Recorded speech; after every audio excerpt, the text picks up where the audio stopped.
Muy bien, amigos, el viernes se produjo el lanzamiento de lo que significa la confluencia de varios partidos de izquierda.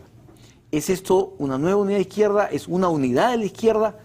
No lo sabemos y se lo vamos a preguntar a dos de sus participantes directos. Está con nosotros Marco Arana y Marisa Glave, ambos de Tierra y Libertad. Uno, pues trabajando en Cajamarca y en otros puntos del país, y ella desde la municipalidad donde estuvo y ahora como precandidata o candidata a la alcaldía de Lima. Muy buenas noches a ambos, muchísimas gracias por estar acá. Gracias Buenas a ti noches, por la Enrique. invitación. Marco Arana, ¿he dicho algo malo? No. ¿Marisa Glave es candidata a la alcaldía de Lima? Todavía no, podría serlo, depende de los acuerdos políticos que hayan y en todo caso de lo que convenga a esta unidad de fuerzas de izquierda, pero todavía no hay candidaturas. Muy bien. Pero en todo caso, Marisa... No soy candidata. No, está bien, no lo eres todavía, pero digamos lo que diga el partido, o lo que diga Mira, la confluencia. Yo tengo mi candidata, y ya sabes tú quién es, y la voy a seguir defendiendo porque creo que es quien debiera continuar el proceso que se está llevando hoy en la Municipalidad de Lima. Pero sí, pues será un tema a debatir dentro de las distintas organizaciones y en el frente, ¿no? Lo haremos pensando además en lo mejor para Lima. Don Marco Arana, el presidente ha dicho hoy día, bueno, ayer en realidad, que la izquierda llega al gobierno y han sido ministros por primera vez con él. Porque cometieron muchos errores estratégicos, porque salían con paraguas cuando llovía en Moscú, porque eran acartonados y porque tenían la soberbia de creerse los únicos intelectuales. ¿Esa fue la izquierda? Yo creo que es una caricaturización que hace además alguien que le debe mucho a la izquierda. Recordemos que esos intelectuales de izquierda son los que le elaboraron la propuesta de la gran transformación que luego él abandonó. Entonces, me parece que es una actitud propia que responde a un presidente que es un caudillo dentro de un partido, porque podría tener una actitud mucho más matizada, digamos, ¿no? Es verdad que sí ha habido en la historia de la izquierda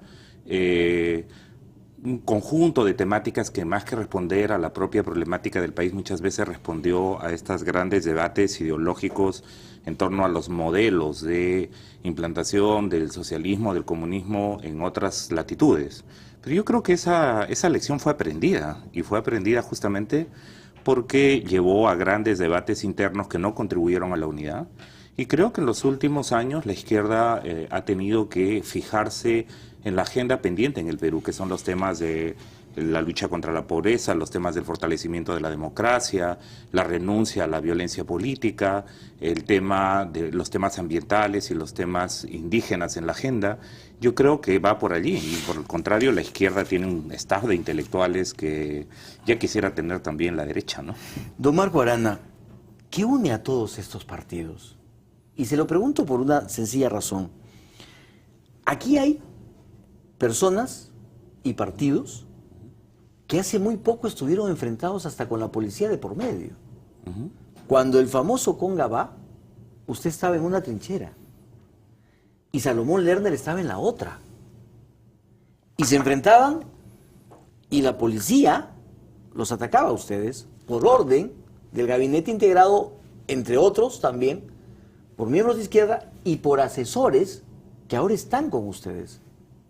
¿Cómo superan ustedes ese tipo de contradicciones? Bueno, lo que pasa es que si uno conoce la filigrana de lo que pasó con el gabinete Lerner en torno a Conga, en realidad lo que pasó en Cajamarca es que ya Lerner llegó sin poder de mando. Quien estaba mandando era Valdés, ¿no? Nosotros, Enrique, y creo que es buena tu pregunta para explicar lo que ocurrió, todos los dirigentes sociales, todas las autoridades, incluso opuestas al proyecto, y miembros como yo y otros, estábamos en la lista de la Defensoría del Pueblo que había sido además conversada con los representantes del gabinete Lerner. Y eran miembros del servicio de inteligencia en la puerta de la municipalidad de Cajamarca, ¿no? Los que no dejaban pasar a los que habían sido invitados por el gabinete Sí, Lerner. pero Valdés fue el que Salomón controlaba la Lerner situación. Era y es de la idea que Conga debe ir. Usted, en cambio, es absolutamente contrario a eso. Bueno, sí hay una mirada que es un tema que justamente debemos debatir y estamos en ese proceso dentro del debate también de la construcción del Frente Amplio. Hay quienes tienen una mirada en la que los recursos naturales, con tal de que sirvan para redistribuir, puede intensificarse su uso y su explotación. Es lo que llamaríamos, por ejemplo, el debate sobre los llamados neoextractivismos de izquierda en América Latina, ¿no? Y hay otros que pensamos que hay que armonizar la economía con la extracción de recursos naturales, lo cual significa que algunos proyectos deben hacerse. No hay una postura antiminera per se, sobre eso hemos hablado, Enrique, hemos escrito muchas cosas, pero hay proyectos que no se deberían hacer bajo esas determinadas condiciones. Si no cambian esas condiciones, no se pueden hacer. Y yo creo que es parte del debate, y uno de los elementos importantes del lanzamiento del Frente Amplio es que eso se ha limado.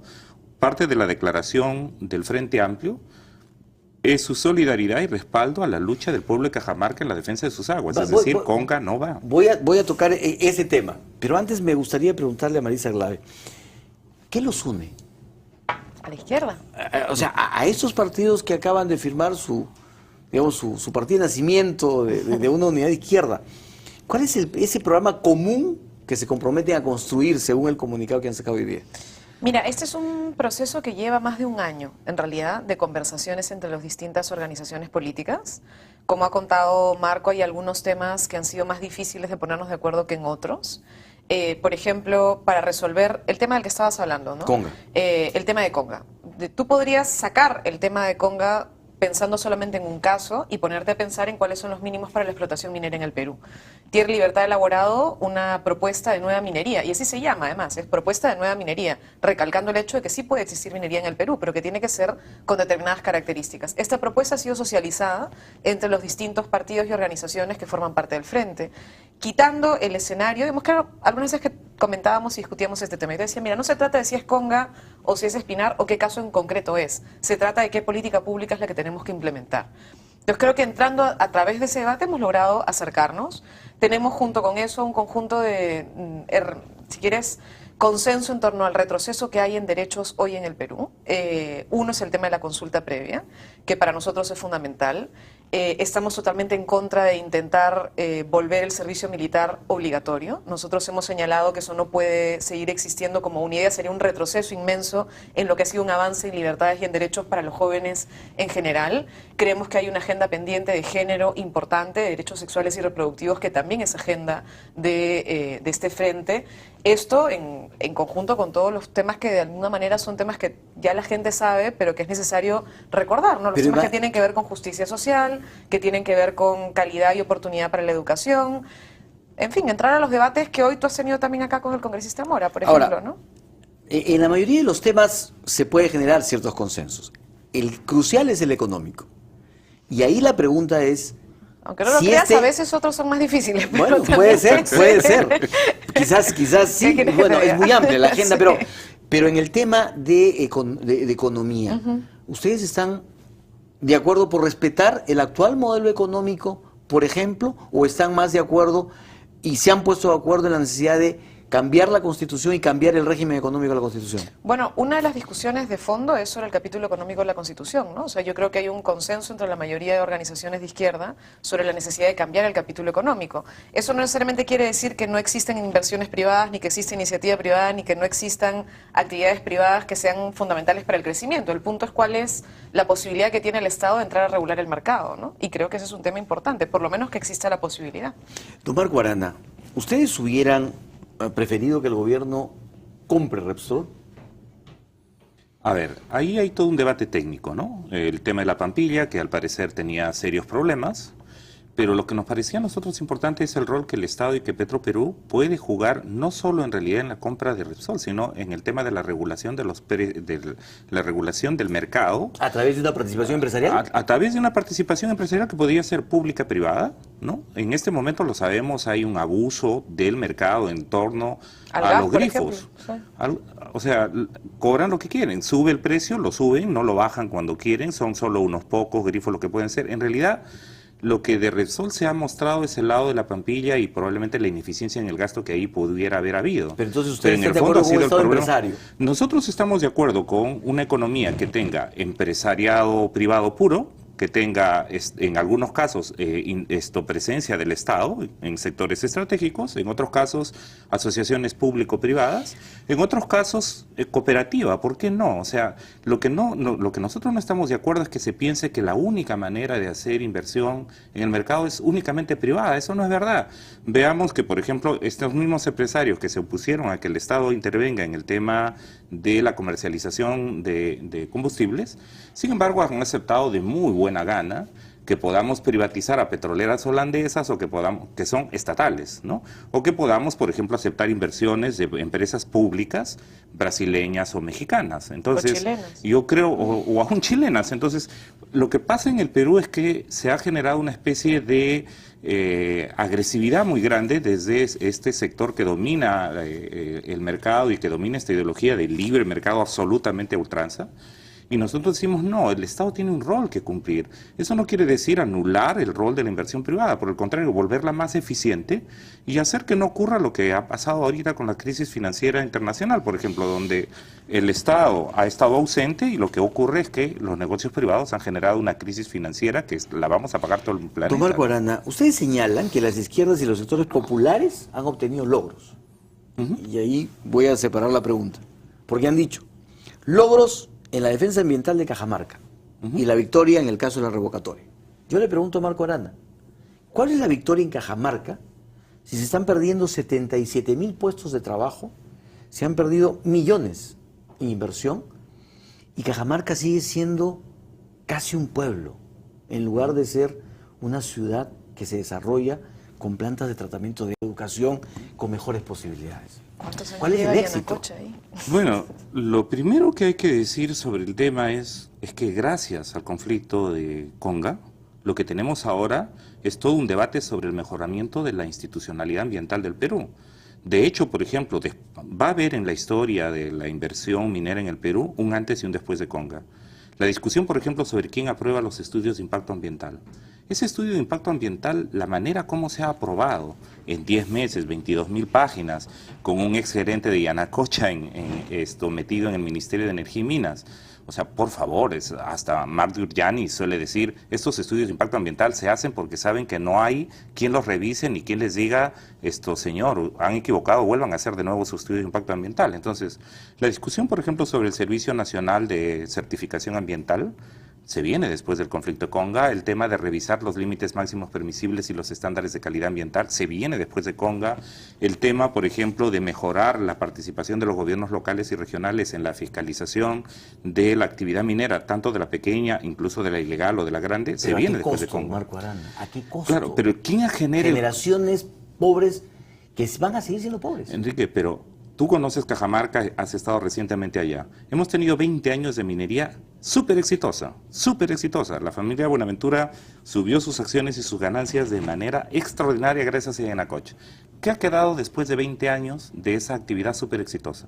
Seguimos siendo entre las 4 regiones más pobres del Perú, seguimos teniendo uno de los ingresos más bajos de todo el país, seguimos teniendo gran atraso en inversión pública para el desarrollo de infraestructura vial, para el desarrollo de infraestructura eléctrica. Es decir, no es verdad que por el hecho de que haya una inversión importante en una región como Cajamarca, se genere bienestar para todos. Entonces, los costos tienen que ver con las deficiencias que ha habido en las políticas públicas del Estado y el rol del Estado, ha tenido que ver además con los abusos y prepotencias de esta empresa minera que no ha resuelto sus problemas como sí lo han aprendido a hacer otras empresas, y tiene que ver efectivamente con este cansancio de la población de decir, miren, así no podemos continuar. Y en el caso de Lima, lo que dicen es la victoria en el intento de revocar a Susana Villarán. Pero sin embargo, revocaron a los regidores, las cosas no andan bien, tanto que Lourdes Flores ha dicho que se ha entrado una calma chicha donde no se avanza. Lourdes Flores ¿Cuál es la victoria? Lourdes Flores está entrando en un escenario electoral. Lourdes Flores luchó por ustedes. Por supuesto que sí, se lo agradezco y se lo he agradecido públicamente más de una oportunidad. Pero tenemos que tomar en cuenta que estamos entrando en un escenario electoral donde ha salido el presidente de su partido diciendo que el PPC va a ir solo al proceso electoral. Cansado de que no avancen las cosas. Sí, claro, yo también te puedo decir cualquier historia de por qué yo quiero ir sola. Pero la realidad es que tienes un escenario electoral. Entonces siempre los escenarios electorales agudizan, podríamos decir, las contradicciones, porque es cuando tú quieres ver la manera en la que te diferencias para entrar a un proceso y posicionar tu marca. Y la marca que ellos quieren posicionar se llama PPC. Tienen todo el derecho del mundo de hacerlo. Ahora, ¿qué cosa está ocurriendo en la Municipalidad de Lima? Yo entiendo, porque vamos, ya no estoy y además por decisión propia también decidí que ya no formo parte, además tampoco del equipo de funcionarios, porque me parecía que ya había cumplido un rol, pero están ahí nuestros colegas accesitarios, que se están avanzando muchas de las cosas que se prometieron. O sea, hay muchas de las cosas que eran una preocupación muy grande en Lima, Enrique, que tenían que ver, por ejemplo, con la inversión que se está haciendo en asentamientos humanos. Acaba de aprobarse 50 millones para hacer muros de contención, escaleras y generación de espacio público en las zonas altas de ATE. O sea, es decir, está avanzando el programa Barrio Mío. La reforma del transporte, el otro día escuché a Gustavo R. García muy claramente señalando como ya estamos en la tercera etapa de discusión de bases. El 26 de junio entiendo que se deben publicar finalmente y eso quiere decir que la reforma simplemente no para. Y en noviembre de este año se entregan en licitación 5 corredores que te va a permitir a ti, Enrique, pasar de 1.2 millones de viajes, posiblemente entre el tren y el metropolitano, a pasar a 5 millones de viajes controlados, modernos, en un sistema seguro. Entonces para usted... Yo creo que hay cosas que se están haciendo. Las reformas son complejas, pero lo bueno de este proceso es que en noviembre de este año vamos a poder ver cosas muy claramente y en junio del próximo año la gente que se mueve en transporte público, que en Lima es más del 80%, va a haber una diferencia notable y va a saber que eso es un trabajo que fue súper complicado de hacer, pero que ya ha funcionado, ¿no? Entonces, yo la verdad siento que se están haciendo bastante cosas y que se ha logrado avanzar. Dos temas finales, con el compromiso de que volvamos a conversar, por favor. Ustedes, en el aviso el día de hoy, señalan que se comprometen a participar de manera unitaria en los procesos de 2014 y 2016. Respetando los procesos regionales. Así es, Sí. ¿no es cierto? Y supongo los movimientos regionales y todo esto. Muy Es bien. que cada región tiene una dinámica Pero propia, ahí ¿no? la pregunta de siempre es, ¿cómo van a hacer para lograr esa unidad cuando tienen tantos precandidatos, Gregorio Santos, Marco Arana, en fin, todos, Marisa Glave, todos, No, yo ¿cómo tengo mi van a hacer? candidata, ¿Cuál es Verónica. el mecanismo que van a usar para poder trabajar una candidatura unitaria? Y además, ¿el nacionalismo tiene cabida? ¿El partido de Yantumala tiene cabida en esta unidad izquierda? Bueno, varias cosas. Lo primero es que esta no es una unidad solo de partidos políticos, es una unidad de organizaciones sociales, gremiales y de frentes locales y regionales. En ese sentido, hay una innovación muy importante en cómo estamos definiendo esa unidad de izquierdas, ¿no? Y por tanto, esa unidad no van a ser simplemente fruto de acuerdos de cúpula, sino de procesos amplios de debate, de articulación conjunta. Entonces, un primer mecanismo es construir un plan de gobierno conjunto. Uno segundo es instalar un mecanismo de seguimiento, de impulso de este proceso que sea participado democráticamente por todas estas fuerzas sociales y políticas. Y tercero, es establecer un mecanismo que permita que la elección de los candidatos sea democrática. En ese sentido, nosotros no estamos colocando un frente para candidaturas. O sea, ¿con Por el primarias o contrario, con delegados? nosotros estamos pensando en primarias, en un proceso además que pueda ser supervisado por la OMPE, Muy bien. ¿no? Muy bien, y Marisa Glave, finalmente, esta unidad de izquierda implicará una renovación de los cuadros dirigenciales. Espero. ¿O es que vamos a seguir viendo de candidatos en el Congreso a los Breñas, a los tótems Hombre, de la izquierda? A Rolando lo quiero un montón. Pero mira, creo que hay un esfuerzo real por hacer una renovación de ideas. Y creo que eso es casi tan importante como la renovación de la gente, sino el hecho de tener ideas que son importantes y transformadoras. Hay una renovación de símbolos. Y sí hay una renovación generacional. Yo veo cada vez más gente joven interesante en la izquierda. Está Abraham Valencia en el Partido Socialista y Sigrid Bazán. Está Zoila Reategui en Fuerza Social, Eduardo Segarra. Tienes un montón de gente súper Por eso, interesante, nueva. ¿habrá ese cambio generacional? Yo creo que sí. Ahora, cambio generacional acompañado también de gente que tiene experiencia, ¿no? O sea, yo he aprendido muchísimo de compañeros como Manolo Castillo, por ejemplo, de la CGTP y del Partido Comunista, que siento que es una de las personas de las que yo aprendo en temas de organización. Aprendo de compañeros como Julio Castro, Pero de Carlos no siente que está Tapia, cargando ¿no? con un pasado y con un estigma. Mira, yo creo que tenemos que ir como continuidad, es decir, somos parte de una tradición y nos tenemos que sentir orgullosos de esa tradición, pero somos ruptura. Ellos cometieron errores y creo que es importante en este nuevo proceso no cometer los mismos errores, pero eso no quiere decir que todo el mundo tenga que desaparecer. Creo que tenemos que hacer una combinación, donde bien. tienes renovación de gente y tienes manteniendo personas con experiencia. No me contestó Marco Arana y se lo pido rapidísimo. ¿El nacionalismo tiene cabida? ¿El etnocacerismo tiene cabida? A ver, el etnocacerismo tal cual está planteado no tiene propiamente cabida, a menos que haya una apuesta claramente institucional y democrática. En cuanto a las bases del nacionalismo, a nosotros nos alegra mucho sintonizar con muchas de esas. Están completamente abiertas a sus bases, sin duda, como están abiertas a las bases de otras organizaciones políticas o sociales que consideren que los objetivos que el Frente plantea, justicia social, justicia ecológica, mayor democracia, descentralización, lucha contra la corrupción, bienvenidos. Muy bien, todos. ¿el Movadef? No, ¿De ninguna manera? De ninguna manera. Muy bien. Todos los que se han manchado las manos con corrupción y con violencia no tienen espacio en este Frente Amplio. Muy bien, muchísimas gracias, Mauricio A ti. Glave, Marco Aranda, muchísimas gracias. Esperamos volver a conversar cuando ya tengan ese plan de gobierno, o por lo menos... pero nos das un poco más de tiempo. Por supuesto. Muchísimas gracias, muy amable. Gracias, Rafael. Amigos, nos vamos a despedir hasta el próximo domingo, siempre aquí en Agenda Política.